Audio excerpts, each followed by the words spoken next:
صحابہ میں ایک نام ایسا ہے جن کو کبھی زندگی میں کوئی شکست نہیں ہوئی، اور وہ نام ہے حضرت خالد بن ولید کا۔ چونکہ انہیں سیف اللہ کہا گیا، اور اللہ کی تلوار کو کون شکست دے سکتا، بلکہ حضرت خالد بن ولید کی آرزو تھی کہ میں راہ حق میں شہید کیا جاؤں، لیکن یہ آرزو ان کی پوری نہیں ہو سکی، اور وہ بستر پہ اپنی طبی موت فوت ہوئے۔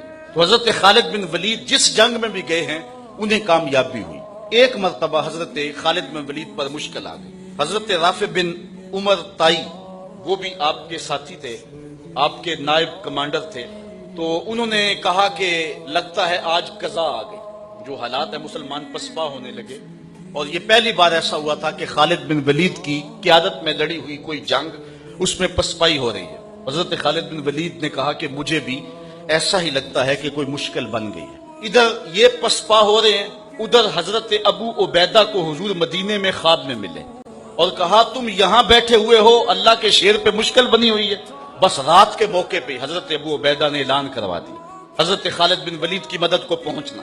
ایک دم قافلہ تیار ہو گیا، یہ لشکر تیار ہو کے حضرت ابو عبیدہ کی قیادت کے اندر جب نکلا تو راستے کے اندر انہوں نے ایک منظر دیکھا کہ لشکر سے تھوڑا سا ہٹ کر کے ایک نقاب پوش سوار بھی ساتھ ساتھ چلتا جا رہا ہے۔ تو حضرت ابو عبیدہ نے اپنے جاسوس سے کہا کہ جاؤ اس کو دیکھو یہ کون ہے، اور کچھ لوگ لے جاؤ اور اس کو پکڑ کے لے آؤ۔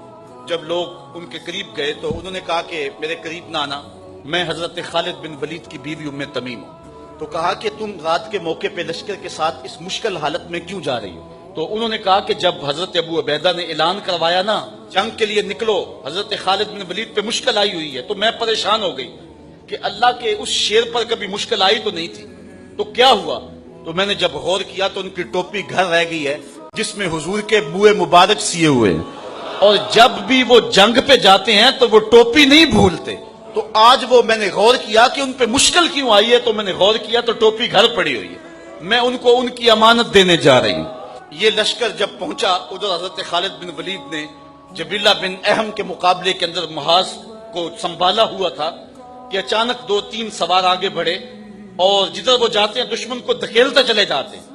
حضرت خالد بن ولید نے دیکھا کہ ایک نقاب پوش سوار بھی ان سواروں میں ہے، تو آپ نے اپنے گھوڑے کو ایڑ لگائی اور آگے بڑھ کے کہا اے نقاب پوش تو کون ہے؟ تیری تلوار کے آگے کوئی ٹھہرتا ہی نہیں ہے۔ تو اس نے تھوڑا سا پردہ سرکایا، کہا مجھے پہچانتے نہیں؟ میں تمہاری بیوی ام تمیم ہوں، اور تم حضور کے بالوں والی ٹوپی بھول آئے تھے، تمہیں دینے آئی ہوں۔ اور پھر آگے بڑھ کے ان کو ٹوپی دی۔ حضرت خالد بن ولید نے ٹوپی سر پہ رکھی، اللہ نے اسی دن پتہ عطا فرمایا۔